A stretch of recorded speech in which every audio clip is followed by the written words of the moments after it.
found a seat yet, I'd invite you to make your way in. Lots of rows here.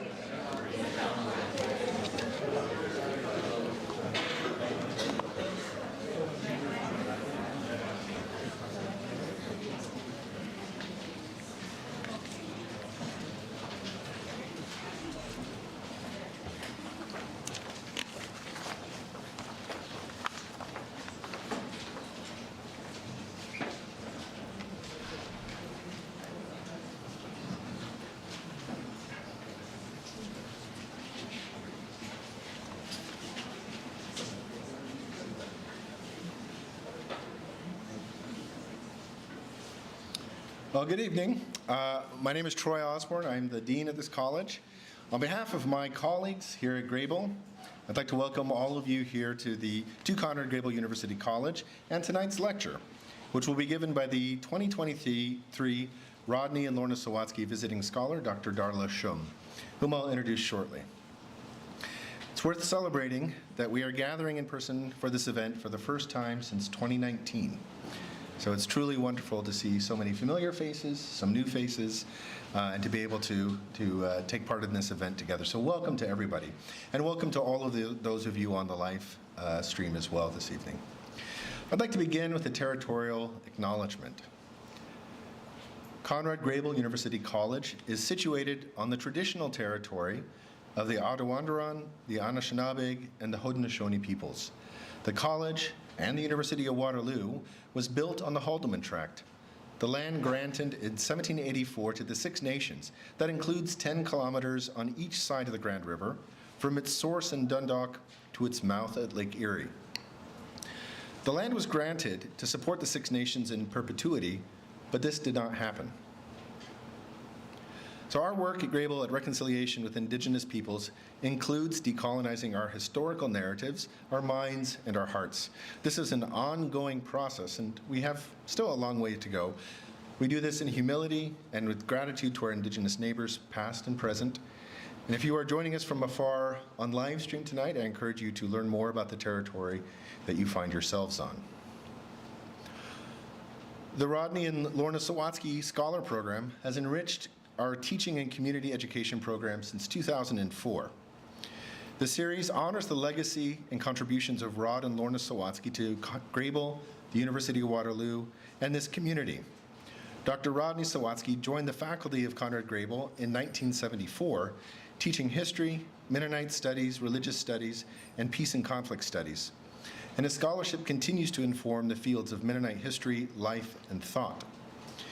He was dean from 1974 to 1989 and president from 1989 to 1994. He then was president of Messiah College in Pennsylvania for 10 years prior to his death in 2004. And Lorna lives in this community and is an active participant in its life, and I'm very happy to acknowledge Lorna here in the audience this evening and to thank the Sawatsky family and the many donors for making this event possible. So thank you.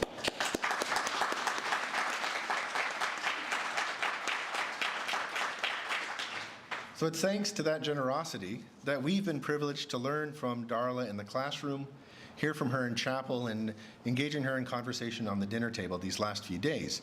That's one of the things that excites me about this program, is that the visiting speakers joins our community for more than just one evening. So we're excited to continue to learn from Darla this evening. Darla is Associate Provost and Professor of Religious Studies at Hollins University. That's a small liberal arts college for female-identified students in Roanoke, Virginia. Darla received her bachelor's in interdisciplinary studies with concentrations in history, psychology, and women's studies from Goshen College. Her MA in social ethics from Pacific School of Religion in Berkeley, California, and her PhD in religion, ethics, and society from Vanderbilt University. Darla has published extensively at the intersection of disability studies and religious studies. And I think that's what we're going to hear a little bit about this evening as well.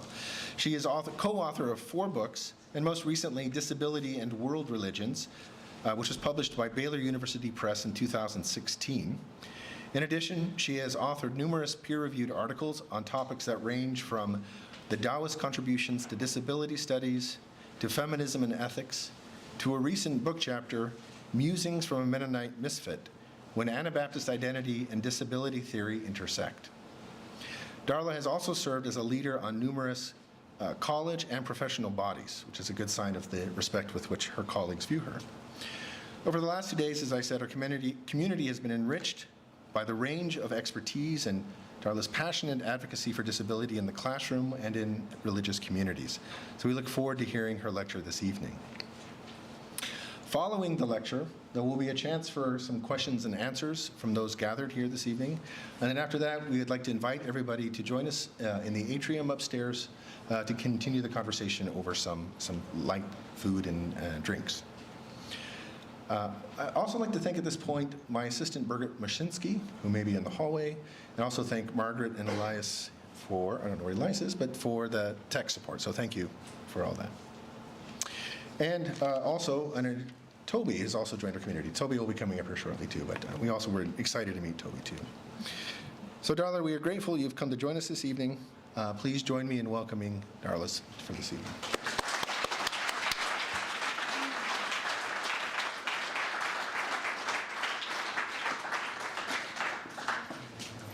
Find the mic here. Yeah.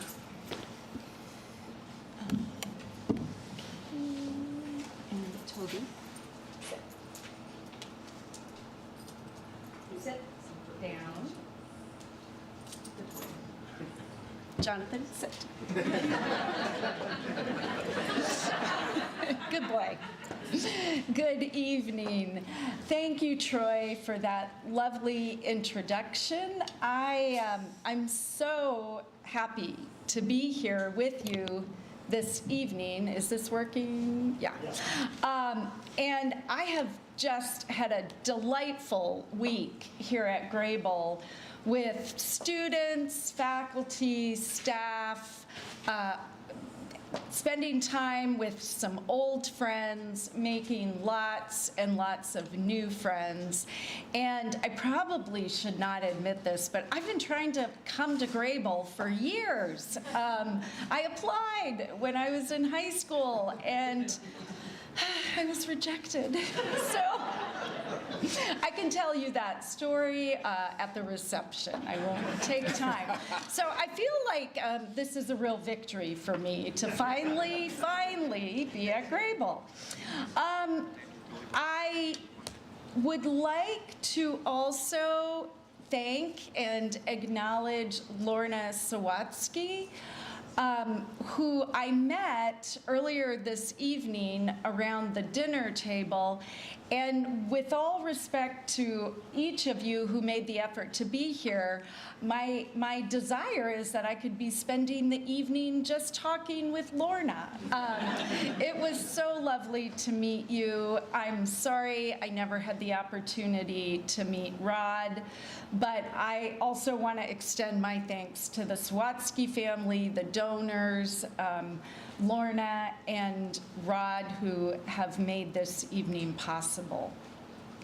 I need to give a very quick shout out to some people who are here, and I am tempted to ask everyone who shares my genetic code to stand up, because I think it would be the majority of people in the room. I was born in Kitchener. My parents grew up in Tavistock, and I still have a lot of extended family in the area. And I know that some of, well, my most favorite cousins are here tonight. And I know that some of my aunts and uncles are joining us virtually. I don't think any of them were able to make it in person. But I'm really, really honored that you all are here. My parents, Claire and Katie Ann Schumm, are out there somewhere. They schlepped up here from Goshen, Indiana today, so I'm very pleased that they made the effort. My brother and nephew, Ryan and Sam Schumm, drove in from Philadelphia. I'm very popular with my family. And my son, through some very creative travel planning, my son Henry Schumm is also with us this evening, as well as Jonathan, who is my beloved lifelong partner and husband. And Jonathan has been with me all week, so many of you have already met him. Jonathan's going to be helping me this evening, and before I jump in to the actual content of my lecture, I want to just say a word about accessible presentations and presenting as someone with a disability. So when I give public lectures, in addition to the content that I prepare, I think part of my task, and particularly part of my educational task, is to make public the fact that when living with a disability, some of these life tasks are not as straightforward as they might be for the able-bodied. So an accessible presentation is one that takes very seriously the fact that there are probably people in the audience who themselves live with disabilities. Maybe they can't see the screen, maybe they're having trouble hearing, and certainly many of us have mobility issues. So Jonathan is going to help me tonight. He is going to, well, be operating the PowerPoint, but he's also going to be reading the content that shows up on the slides in the event that there is someone else in the audience who can't see very well. And I don't think any of you are going to be able to hear this unless the mic picks it up. But my computer, which I'm using as kind of my outline prompt, talks to me. So if you hear a little robot voice, that's my computer. And because I have to listen to my computer, occasionally I will pause to kind of move to my next point and catch up with what I'm actually about to say, which I'm doing right now. So my presentation tonight falls into three general categories or sections. I'm going to talk a little bit about controlling images and what they are. I'll give you a definition of those in a minute, and talk about three particular controlling images. Then I'm going to talk about how some ways, not all the ways, but some of the ways that those controlling images show up in the context of religious communities. And then finally, I'm going to offer a disruptive controlling image called the misfit, and talk about how the controlling image of the misfit addresses some problematic parallels that I will identify for the first three controlling images that I talk about. So, controlling images, what are they? In her seminal text, Black Feminist Thought, sociologist Patricia Hill Collins identifies controlling images that provide the ideological justification for the subordination and oppression of Black women. Hill Collins suggests that controlling images are negative stereotypes that perpetuate, produce, reinforce inequality of Black women. The controlling images of the mammy, which if you spent any time in the southern US, you know this is a Black woman who worked in white homes taking care of white children often at the expense of caring for her own children. The hot mama, this is the controlling image of the over-sexualized Black woman. Or the welfare mother, this is the controlling image of the lazy Black mother who just feeds off of the government to feed her family. These controlling images interlock with systems of sexism, racism, classism to produce an image of the Black woman that is damaging and inaccurate. While Hill Collins is focused on controlling images of Black women, I find this lens of thinking about controlling images very helpful for exploring how other marginalized groups and individuals are also negatively represented and stereotyped in culture and society. As such, one of my main questions in this presentation is, what are the controlling images of people with disabilities that produce, perpetuate, reinforce negative stereotypes of people with disabilities? And in particular, I explore how these controlling images often emerge out of religious communities.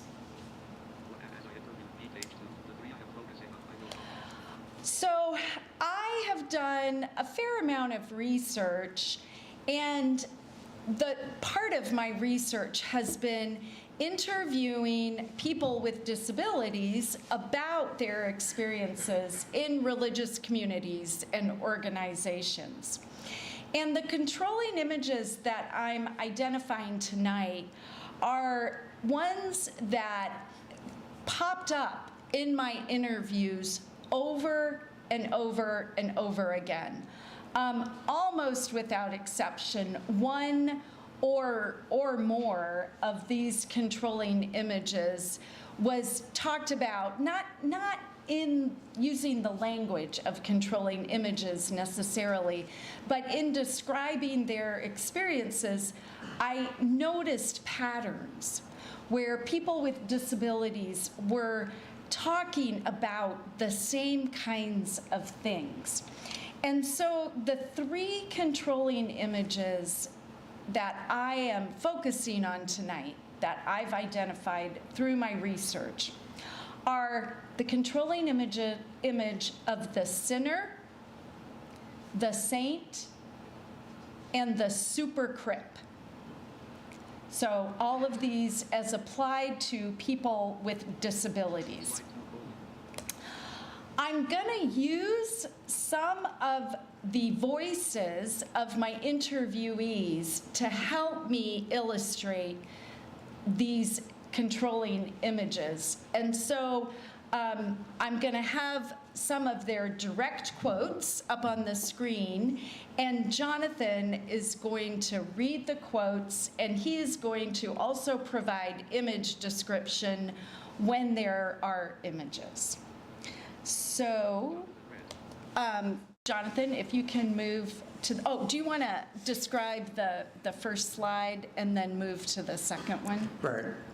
So our first slide has the title of the lecture, The Power of Misfitting, Disrupting Sinner, Saint, and Super-crip Controlling Images.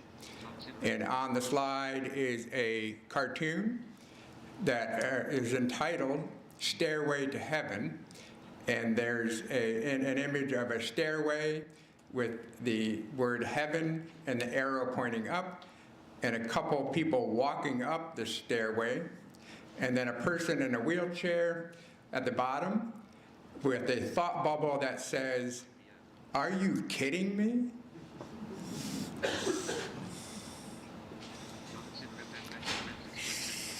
I'll describe the next slide.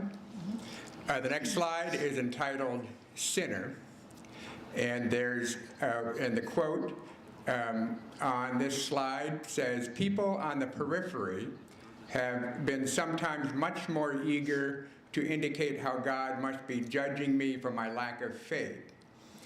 I had a carload of ministers who had read a newspaper article about me show up at the office one day, and they wanted to come in and anoint me with oil and pray that my faith would increase so that I could be healed of my blindness.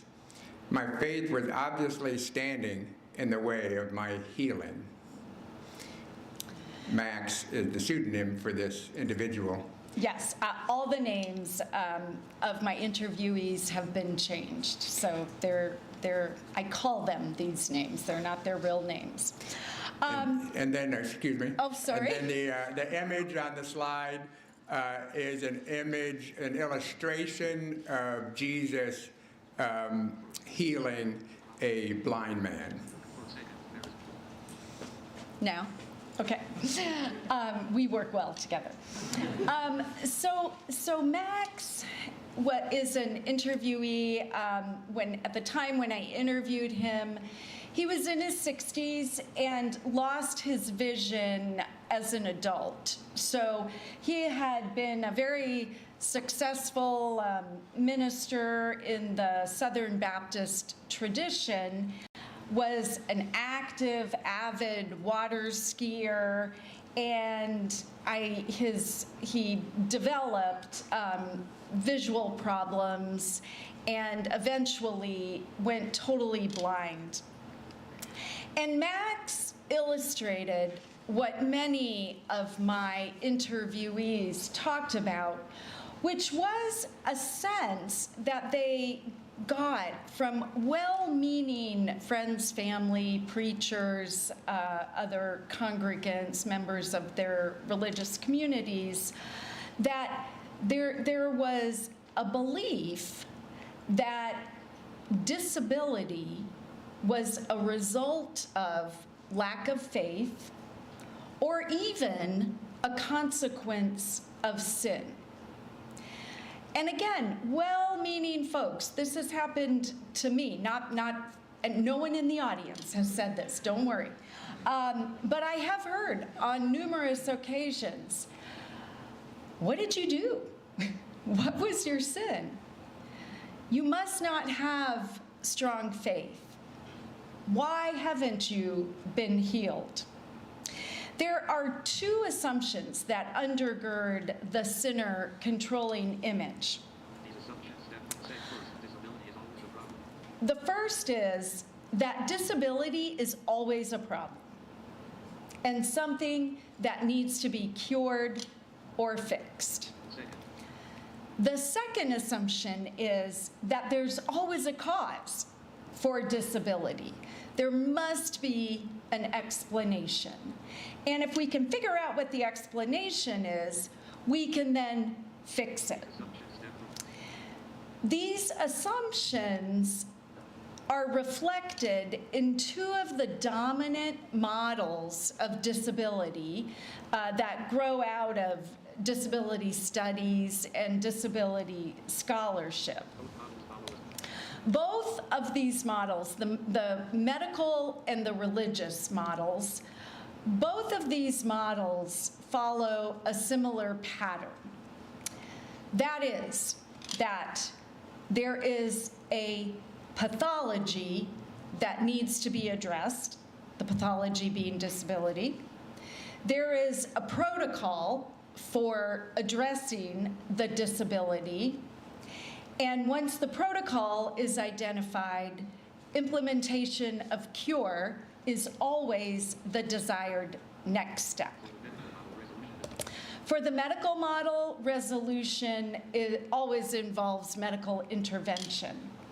For the religious model, cure, elimination of disability can also involve medical intervention, but it always also entails some type of spiritual reckoning.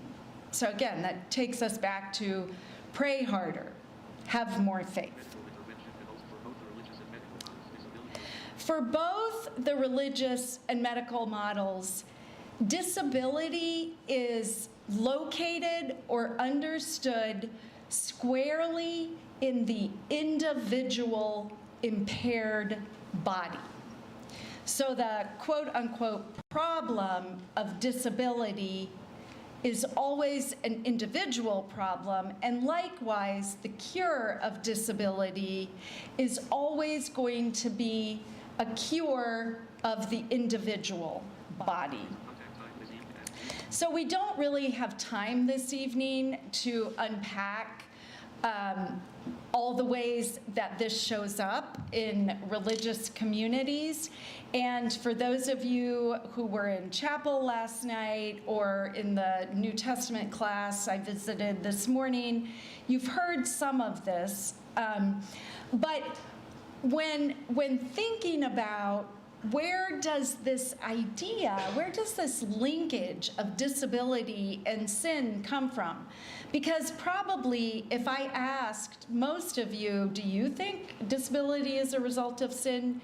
You would probably say, no, that's ridiculous. But we don't have to look far in the biblical text to see where some of these messages come from. The healing narratives that are found in the Christian scriptures or in the New Testament Gospels are examples of Jesus encountering people with disabilities.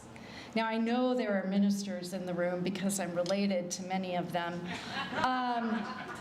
So you can correct me in the Q&A if I'm wrong, but there is not a time in the Christian gospel when Jesus encounters a person with a disability and says, welcome, you're enough, join this community. Jesus always heals disability, always. To be sure, this is very meaningful for a lot of people, disabled and not. The healing stories have many meanings and teach us many things, but take a moment to think about what it feels like for a person with a disability to encounter quite a few stories where disability is erased or eliminated. Furthermore, disability is often linked with sin. Your sins are forgiven, take up your mat and walk. Faith is either a precursor to healing or comes after healing. These connections are made in the gospel accounts, in most of the gospel accounts of disability.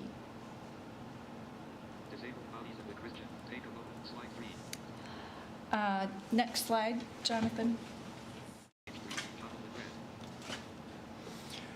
This slide is entitled Saint, and the quote here reads, even before I was able to articulate that, like, I would sit around with these friends of mine in high school, and we would talk about how annoyed we were that people would think that, you know, we were all of a sudden these super Christians because we go about living our lives, right?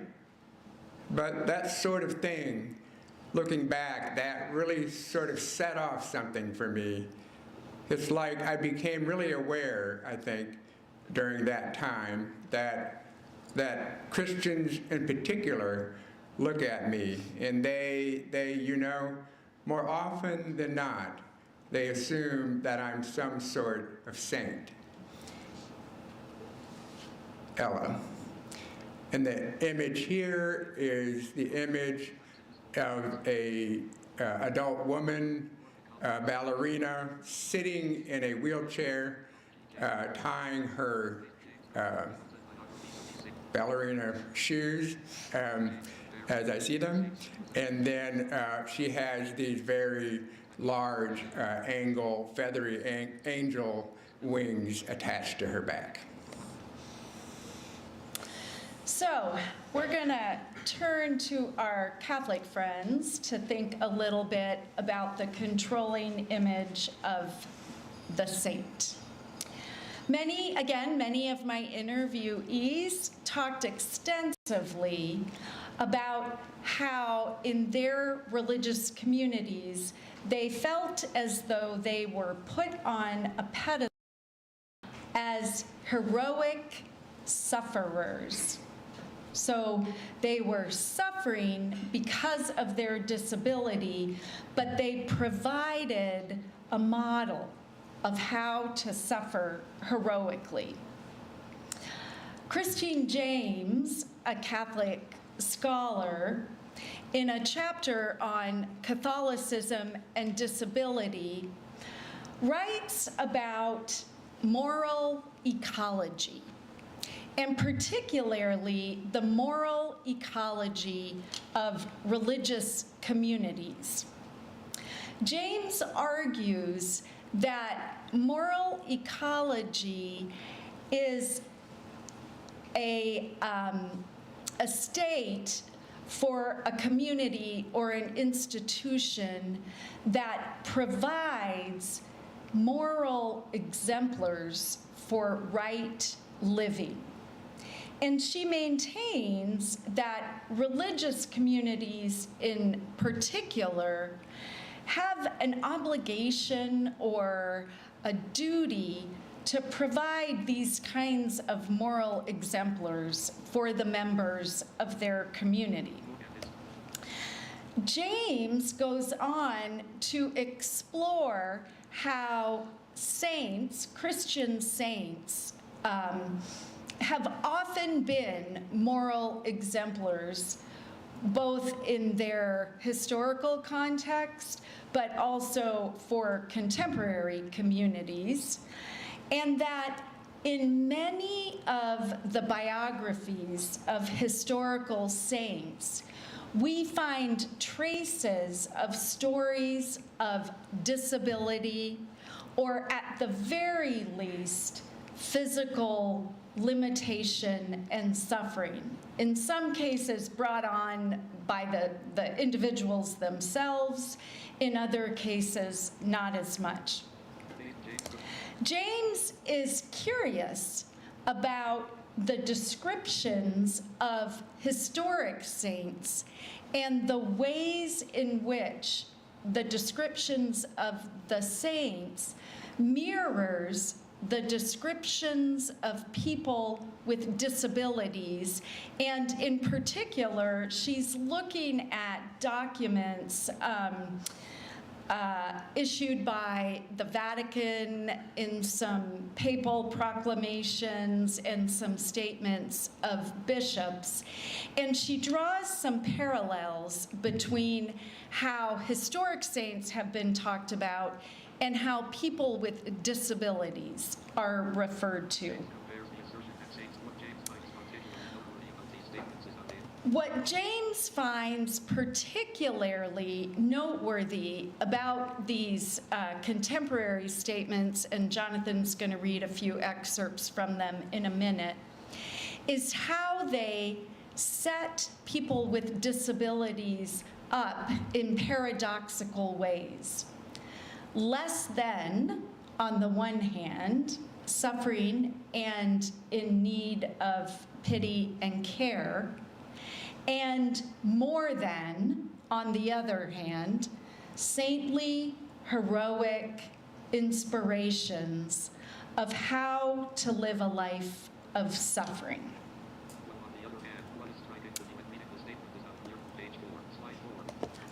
Next slide, Jonathan. This is a 1978 pastoral statement of Catholic bishops on persons with disabilities, section 13. They, people with disabilities, bring with them a special insight into the meaning of life. For they live, more than the rest of us perhaps, in the shadow of the cross. And out of their experience, they forge virtues like courage, patience, perseverance, compassion, and sensitivity that should serve as an inspiration to all Christians, end quote.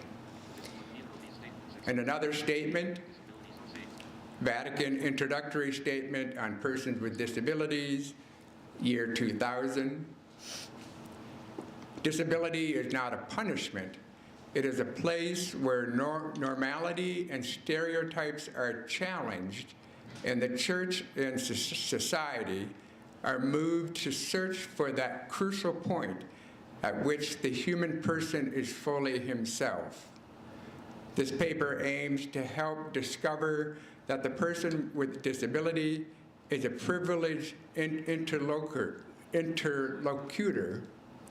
of society and the church, end quote. Do you want me to hold it there? Yeah.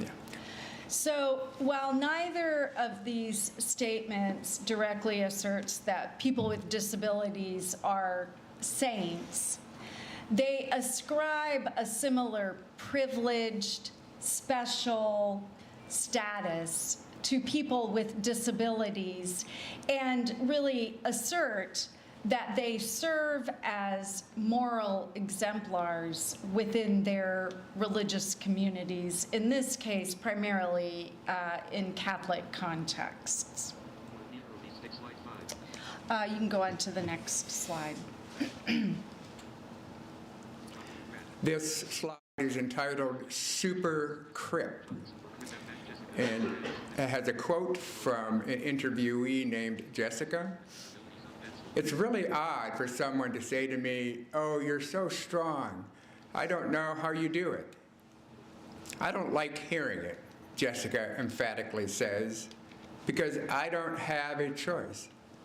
Kind of strange. And I don't like to be put in that place where people look to me as an example, because I do things wrong all of the time, and I don't need that kind of pressure, end quote. And there's a cartoon on this slide with a white man standing as a journalist with a microphone interviewing a man of color sitting in a wheelchair. And the man standing as a journalist asks, "Can I ask what it's like to be a tragic but brave member of society?" And the other man responds, "Only if I can ask what it's like to be such a patronizing bastard." So again, many of my interviewees talked about the controlling image of the super-crip.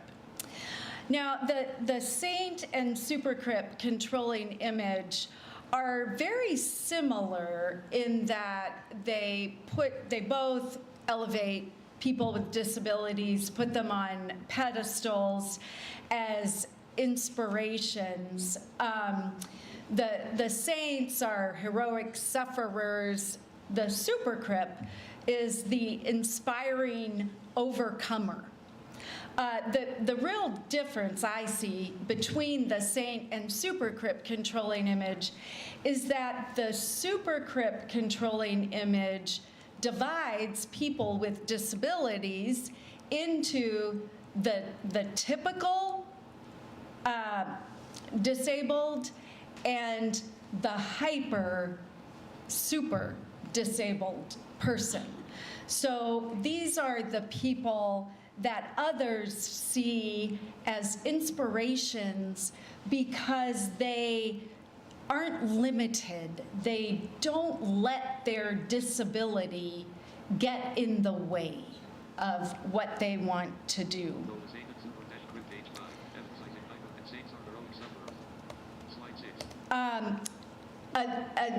The next slide, you can go to the next slide. The next slide is a very long quote, but sort of defines the super-crip, one of the best descriptions of the super-crip.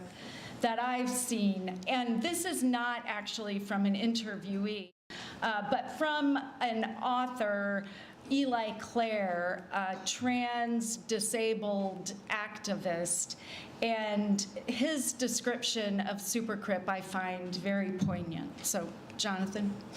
A boy without hands bats .486 on his Little League team. A blind man hikes the Appalachian Trail from end to end. An adolescent girl with Down syndrome learns to drive and has a boyfriend. The non-disabled world is saturated with these stories. Stories about gimps who engage in activities as grand as walking 2,500 miles or as mundane as learning to drive. They focus on disabled people overcoming our disabilities. They reinforce the superiority of the non-disabled body and mind. They turn individual disabled people who are simply leading their lives into symbols of inspiration. I've been a super-crip in the mind's eye of non-disabled people more than once. Running cross-country and track in high school, I came in dead last in more races than I care to count. I ran because I loved to run. And yet, after every race, strangers came to thank me, cry over me, tell me what an inspiration I was. To them, I was not just another hopelessly slow, tenacious high school athlete, but super-crip, tragic, brave girl with CP, courageous cripple. It sucked. The slogan on one of my favorite t-shirts, black cotton inked with big fluorescent pink letters, one word per line, reads, "Piss on pity," end quote. In religious communities, the super-crip are the people who appear the least disabled, the people who function in the most quote-unquote normal way. They are not typically the folks with intellectual or developmental disabilities. They're not the disabled people who make us feel a little bit uncomfortable. They're the people we invite to read scripture because it makes us feel good about how open-minded and progressive we are.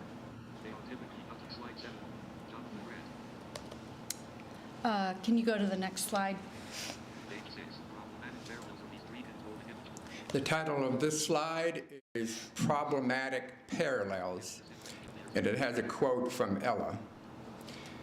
Even, at 14, 15, 16, before I sort of had the language to talk, about not being, this idea that you have people with disabilities who, we are either a shining example to be put on a pedestal and admired for our faith, or clearly we don't have enough faith, end quote.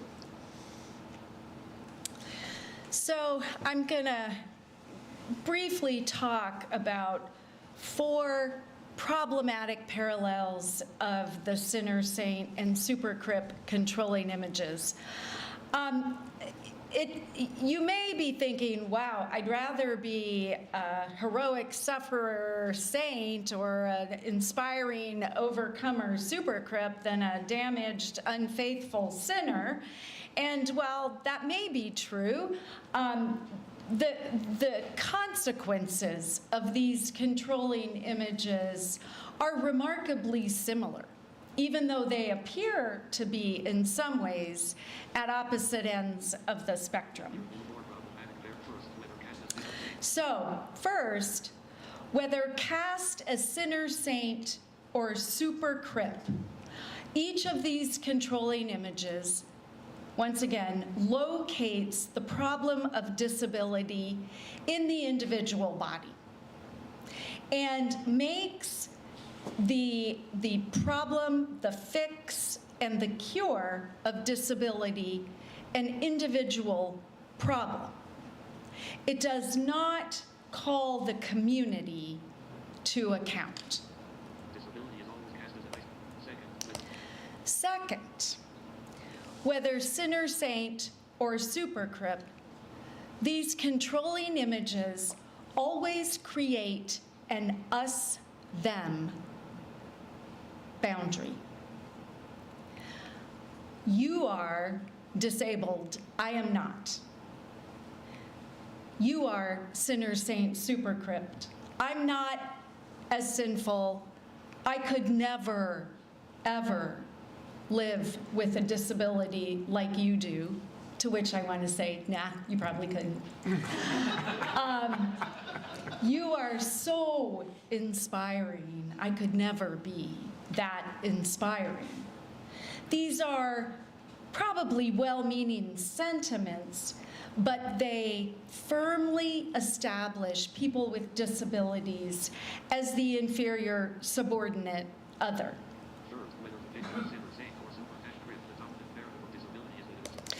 Third, whether sinner, saint, or super-crip, the dominant narrative of disability is that disability always equals suffering. There's not much room in these controlling images for an acknowledgement that for some folks, disability is not a state of constant suffering, or that disability may be something to celebrate and embrace. Fourth, whether imagined as sinner, saint, or super-crip, one of the compelling responses or impulses that is bestowed on people with disabilities is that of pity. Someone to be pitied, maybe admired as well, but there's always an impulse of pity that means you and I cannot be equal. If you pity me, it's very hard for us to be equals. Can you move to the next slide? The title of this slide is The Power of Misfitting, and it has a quote from Ella. As a person with a disability and as an activist, I'm very interested in bodies and, where do I, as a disabled person, where does my disabled body fit, right? What does that have to do with the way that I think about my faith? What does that have to do with theology in general? End quote. And there's a cartoon illustration of a woman, adult woman in a wheelchair who's in a burning building, and she is at the elevator, and she's looking at the sign on the elevator that says, in case of fire, do not use elevator, use stairs. So, I would like to propose a fourth controlling image tonight that I think is a powerful means for upending, disrupting some of the problematic parallels of the sinner, saint, and super-crip controlling images. And that is the controlling image of the misfit. Rosemarie Garland-Thomson, a feminist disability theorist, offers the radical concept of misfit for rethinking our understanding of disability and rethinking our definition of disability. Garland-Thomson suggests that disability is an encounter between flesh and world. So let's think about that for a minute. Disability is an encounter between flesh and world. It is not a problem of the individual body to be fixed. Rather, it is a problem when body and environment do not match, are not well suited, do not fit. A misfit for Garland-Thomson is like trying to fit a square peg into a round hole. There is nothing inherently wrong with a square peg or a round hole. They just don't fit. So the question shifts, what do we do about disability, from what do we do about this problem body, to how do we fix the fit? And if we think about how do we fix the misfit to create a better fit, we start to rethink some of these problematic parallels.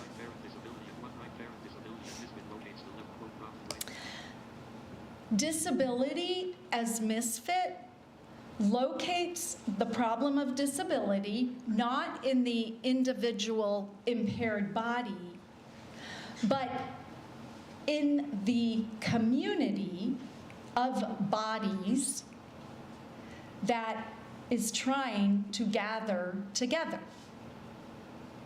We start to think about how can we accommodate bodies in all of their manifestations. This individual body is not a problem.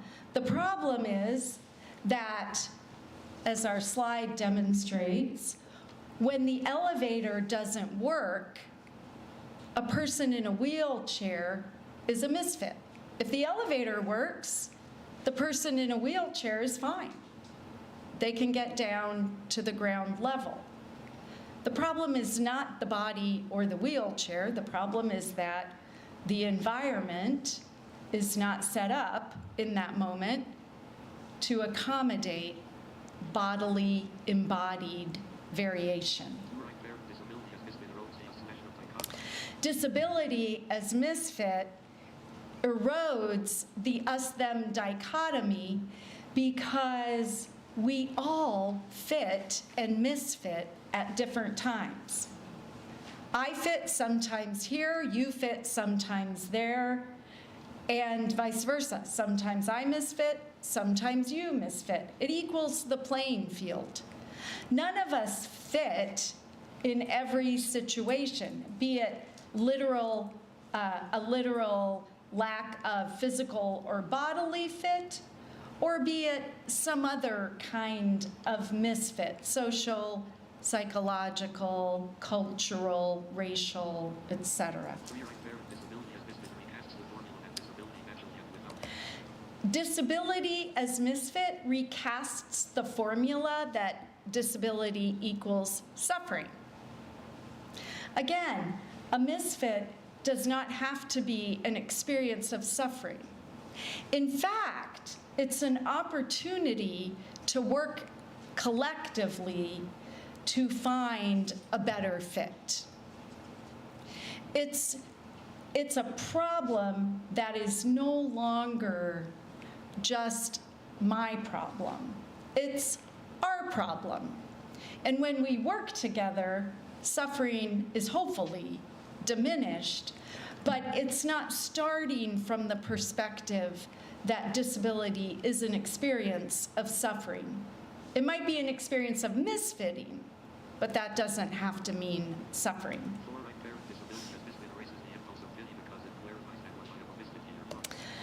Finally, disability of misfit begins to erase the impulse of pity because we share a common understanding of what it means to belong and not belong in different contexts.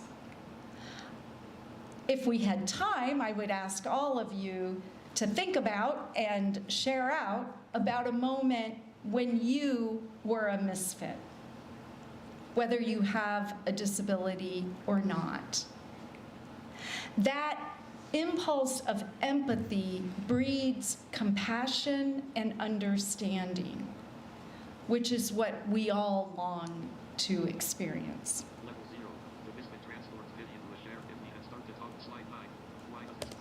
Next slide. This is the last slide. This slide has an image of a number of adult people of ethnic diversity, and they are all smiling, and they all appear to be happy.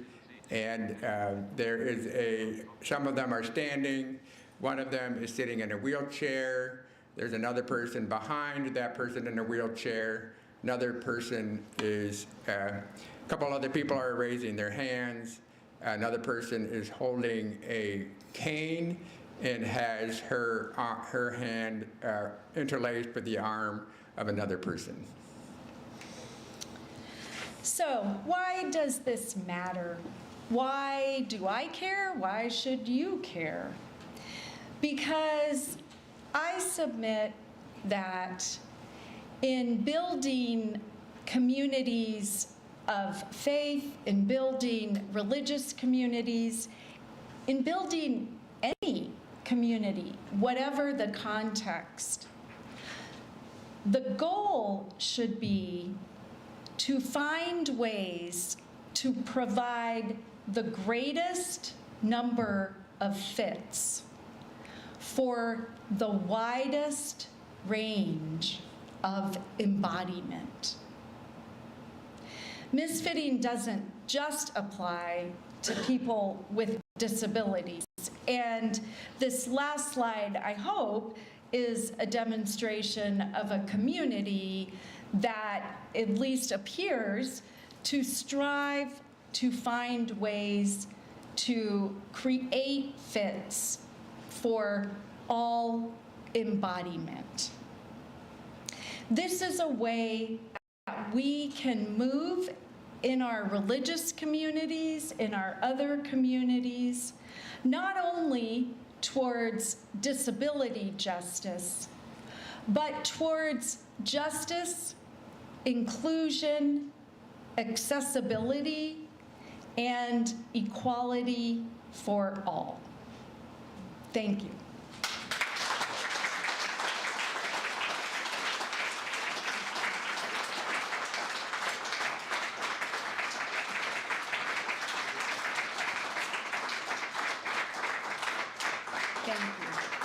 Thank you very much, Darla. We have time for questions. Fred's going to get a mic here, and we'll ask you to speak your question into the microphone, please. Is that okay? I got the back here. We'll go in the back, and then maybe up here.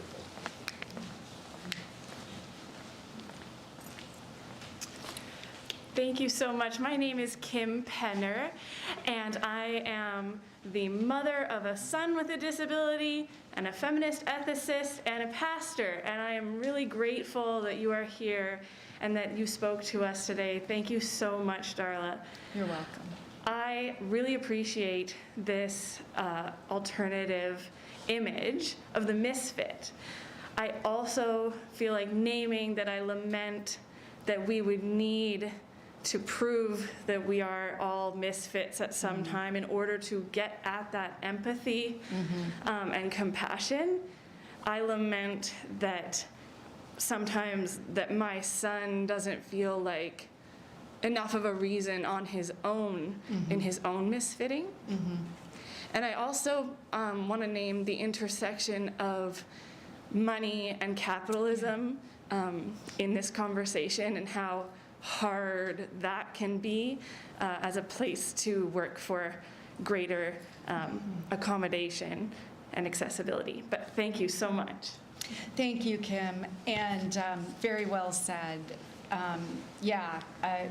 There are all kinds of ways that folks are excluded and left out, and certainly the privilege of class, financial stability and security is one of those ways. And I agree. I lament with you that your son and many others are not enough, or are not perceived as enough. They are. Your son is more than enough, but the perception is often that we're not. Thank you for sharing. Question here in the front left. I will speak slowly. It's James Hensberger. Get this closer to your mouth. James Hensberger. I have cerebral palsy. I have lived this way all my life. I have had the wonderful opportunity of working with many churches throughout Ontario to understand the process of integrating and embracing brokenness, disability into community. I want to thank you immensely for your presentation. It's a fantastic nudge in the right direction. I would probably, in most of your presentation, replace the word image with dysfunctional control. Okay? Take, for an example, the very last slides we have on the screen. We have a celebration. It is looking good from the community.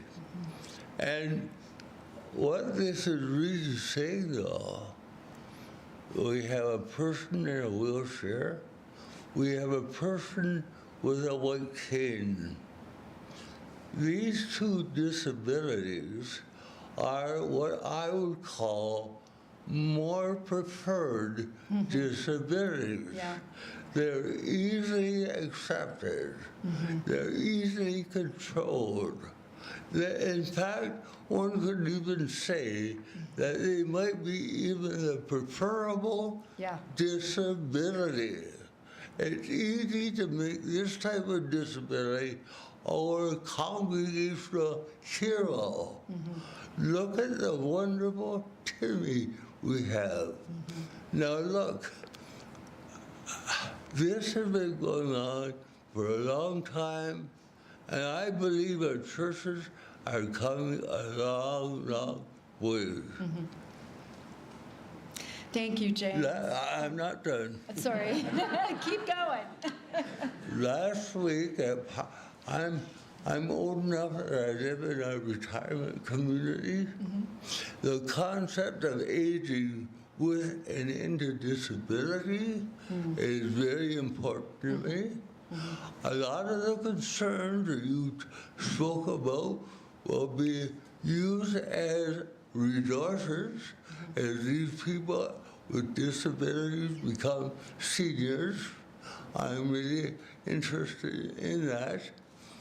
But the important part here, and I think especially in Anabaptist theology, even Charles Dickens and the Christmas Carol that we were able to hear again over the Christmas time had a Tiny Tim in a church service. And Tiny Tim recognized that his presence in the church was an inspiration to the congregation, an inspiration, something of the heart, something of the spirit, something of the mind. It was more than just the disability. And I think we are learning very much how to embrace disability. One of the most profound insights in my life has been to sit down with Henry Nouwen, face to face. And when I asked Henry Nouwen, what is the biggest thing that our churches can do to embrace disability? He looked at me, he said, first of all, you, and especially you, do not look for disability. what you have to do is look for belovedness. And when you find belovedness, you will automatically find disability. And when you find it, you will find a community to build on. This, I believe, is what our churches are really beginning to learn. And I just hope that we can continue in that direction. Thank you. There's a lot to respond to. And yes, I think a lot of religious communities are moving in the right direction. There are many that are really doing great, wonderful work and should be celebrated. So thank you for raising that. I also think your point, your earlier point about preferred disabilities, I think is how you put it. And that was kind of what I was trying to get at with the super-crip controlling image, and I stole that phrase from Hill Collins, so that's why I kept it the way it was. But that was what I was trying to get at with that controlling image, is that there really are kind of acceptable and less acceptable, I guess, disabilities. And interestingly, if you notice the slides, the images, the vast majority of them are people in wheelchairs. There was one of a blind person, but when I, at least, or Jonathan and I, did internet searches for images, we really could hardly find anything other than people in wheelchairs and a few images of blind people. So illustrating, I think, your point. Yeah, so it's a very good point. Thank you.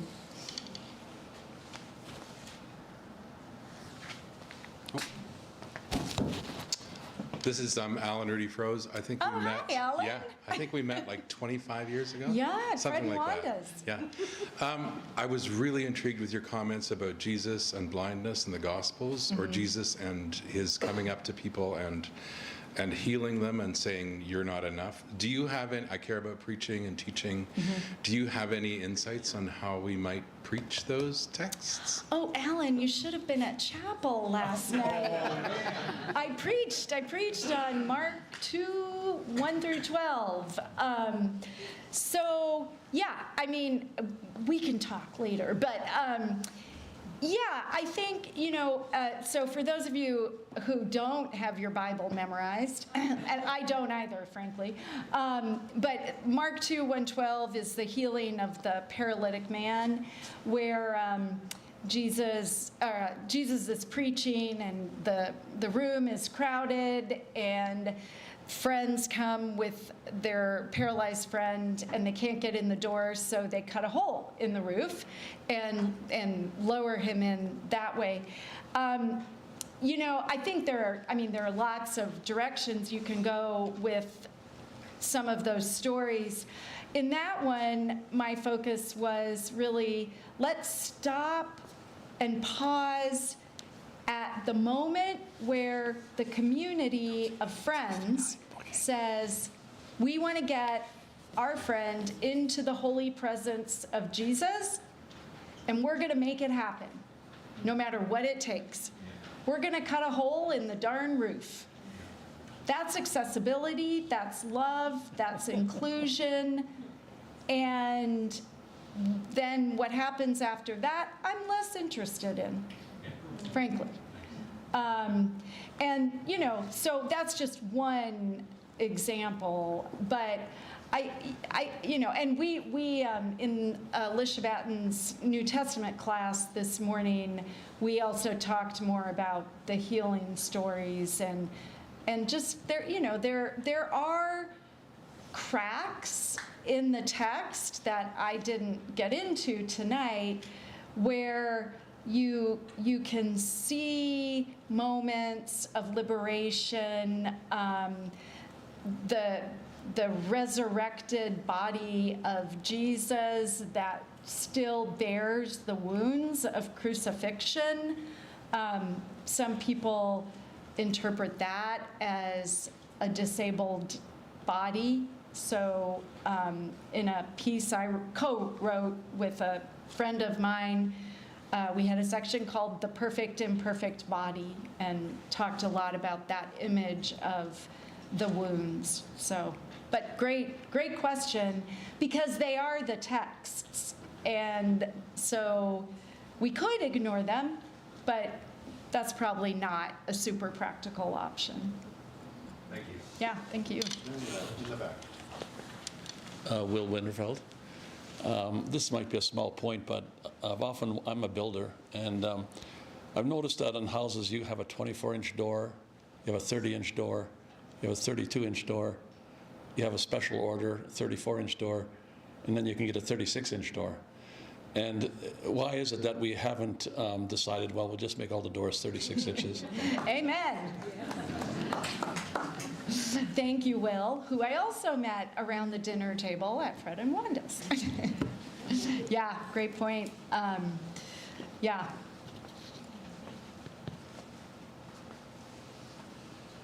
One more. Go ahead.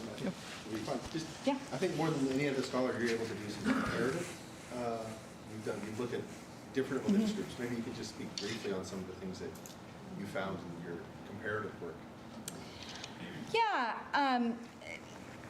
Alicia asked this same question this morning, and it's a great question. I am trained as an ethicist, but my minor focus of study was comparative religion and particularly Christianity and Buddhism. And you know, I think there isn't a perfect religion, right? So I think there are problems, concerns with how disability is treated in a lot of religious traditions and sacred texts. One very, very quick example. I also heard one time from an acupuncturist who practiced a version of Buddhism, kind of a melding of Buddhism and Chinese religion, and she said, well, you know, disability is the sign of bad karma in a previous life. It's a lesson that you need to learn. So kind of the same thing, well, if you pray hard enough, if you have enough faith, you'll be healed. So, but like we can find in Christianity, Judaism, there are also some real hopeful moments that I have found in Buddhist texts and teachings. And particularly, I think the Buddhist concept of non-attachment really opens up some possibilities for rethinking disability. Non-attachment and impermanence are the two that I've written about the most and thought about the most. And you know, the Buddhist concept of impermanence is simply that everything changes and nothing is the same. So a disability take on that would be that we're all temporarily abled, or you all, some of you all, are temporarily abled. If you live long enough, you will experience limitation. And if we continue to think through a Buddhist lens, suffering is a result of our attachment to things being a particular way, to staying the same, to being able to do 100 sit-ups. Well, when you're 25, maybe that works. When you're 45, it's getting a little harder. And when you're 55 or older, like I am, it's even harder. So there's a a sense in Buddhism, I think, that really helps us grapple with change and our attachment to both permanence, but also to an understanding not just of ourselves or our bodies, but of sort of the world staying a particular way, which is never, ever the case. So that's one example. Thank you for asking that. Okay, so final question. Yeah, my name is Linda Chamberlain, and I've been working with students with disabilities for quite a while. Great. I appreciate the descriptive misfit, and I would welcome, and you probably have already talked about this maybe in another lecture or something, but in terms of creating community in relation to having that breadth, how would you recommend or suggest, or your thoughts on use verbiage? I'm always in that with, I have my students that, who are blind will say, I'm a blind student. They will tell me that right out. And others will, but from the politically correct, we're like a student with a visual impairment. How do we marry that together when we have those two kind of intersections of acceptance within self and how we are trying to interact, and yet we're speaking almost differently in how we're addressing that? So I always circle that all the time, like, oh, what is it? How do we do that? What would be a good way to include that misfit element? Yeah, well, and I have talked about misfits elsewhere, and I've gotten pushback on that term. Some people really don't like it. They think it's still too negative. I really like it, obviously. And I think it has power, and it creates space for subjective knowledge to really emerge and to ask exactly the kind of question you're asking about, well, what does that word mean, or any word, but in this case, what does misfit mean? What do we mean by that? Is that helpful or not helpful? Does that open up space for deeper conversation about belonging in a community, for example? And I'm not sure if I'm actually answering your question, but in terms of language and just how we talk about disability or talk about people with disabilities, I always respond by saying, just ask. I would much rather someone come up to me, and this happens a lot, and usually it's prefaced with, can I ask you a personal question? And I'm always like, well, that depends. What direction are we going? But if it's about disability, bring it on. And so I appreciate anyone saying, how do I describe you? Or how do you describe yourself? How do you identify? And again, this applies in a lot of other contexts, not just disability. So I think having the conversation is the point. Being able to talk about it and dialogue. And maybe misfit doesn't work in your context. That's fine. Then let's think together about what language is most helpful and appropriate and productive in our context. Thank you, Darla, and thank you to all of you with questions this evening. It's been a very rich evening, so thank you very much. Would you join me in another round of applause? Thank you.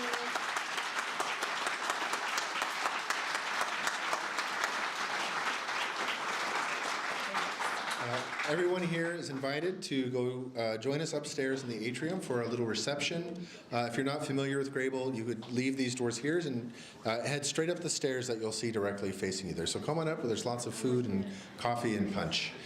We also want to make sure that Darla can get up there as well, so I know if you have questions, maybe you can save them till she goes up there too. So thank you, everybody. Drive safely and have a good evening.